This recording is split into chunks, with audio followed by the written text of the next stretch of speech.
दूसरी चीज़ Google studio में image generation. आज के पहले पार्ट में हम सीखने जा रहे हैं प्रॉम्प्ट क्या होता है और उसको किस तरह प्रॉपर तरीके से लिखा जाता है।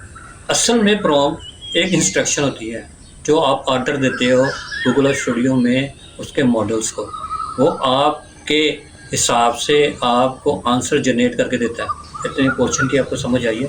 जिस तरीके से आप प्रॉम्प्ट को लिखोगे उसी तरीके से आपको वो रिस्पॉन्स करके देगा, इमेज की शक्ल में, वीडियो की शक्ल में और ऑडियो की शक्ल में। प्रॉम्प्ट को आप जितना क्लियर लिखोगे उतना ही बेहतर रिजल्ट आएगा। मैंने आपको इसी वजह से कहा था स्टार्टिंग वीडियो मैंने बेसिक से स्टार्ट की थी। बेसिक का मतलब ये होता है कि आप उसकी फाउंडेशन से स्टार्ट करोगे, उसको बताओगे एक एक चीज़ के।